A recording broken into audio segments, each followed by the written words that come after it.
एक समय की बात है, बुद्ध ने एक दिन अपने शिष्यों को एक कहानी सुनाई। उन्होंने कहा, एक बार एक लोमड़ी एक गांव में रहती थी। वह लोमड़ी बहुत चालाक और बुद्धिमान थी। एक दिन वह गांव के पास एक पेड़ के नीचे खुदाई कर रही थी। तभी वह एक व्यक्ति देखी जो पेड़ की छाया में आराम से बैठा था। वह व्यक्ति देखकर लोमड़ी मुस्कुराई और सोचने लगी, यह व्यक्ति तो इतना आराम से बैठा हुआ है, मैं इसे भी आराम दे सकती हूँ। लोमड़ी ने अपने पास खुदाई करना बंद कर दिया और आसपास तलाशने लगी। वह जगह जगह दौड़ी, परंतु आराम के स्थान की खोज में उसे कुछ नहीं मिला। इसके बाद लोमड़ी ने सोचा, मैं अपनी बुद्धिमत्ता का उपयोग करके इसे कैसे धोखा दूं? उसने एक चाल बनाई और व्यक्ति के पास चली गई।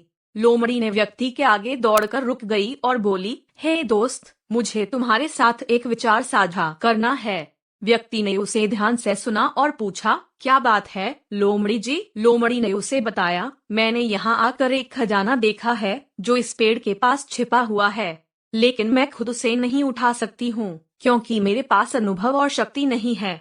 तुम्हारी मदद से हम इस खजाने को बांट सकते हैं और एक दूसरे को आराम से जीने का मौका दे सकते हैं। व्यक्ति ने बड़े ही हर्ष से कहा, वाह, यह तो बहुत अच्छी खबर है। मुझे यकीन है कि हम इसे एक दूसरे के साथ बांटकर सबका भला कर सकते हैं।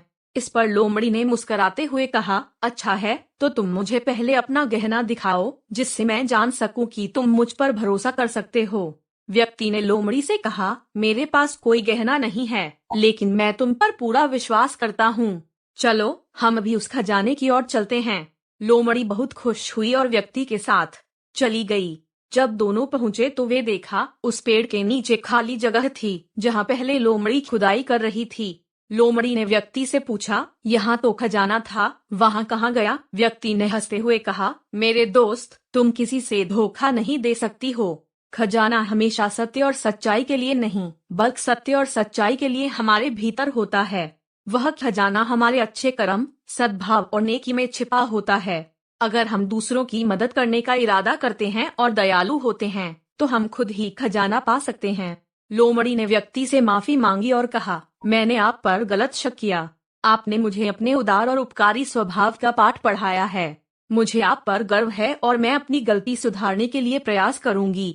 इस कहानी से हमें यह सीख मिलती है कि चालाकी से दूसरों को धोखा देने का प्रयास हमेशा निष्फल होता है। असली खजाना विश्वास, दया, उदारता और नेकी में छिपा होता है। हमें दूसरों की सहायता करनी चाहिए और दयालुता से जीने का प्रयास करना चाहिए।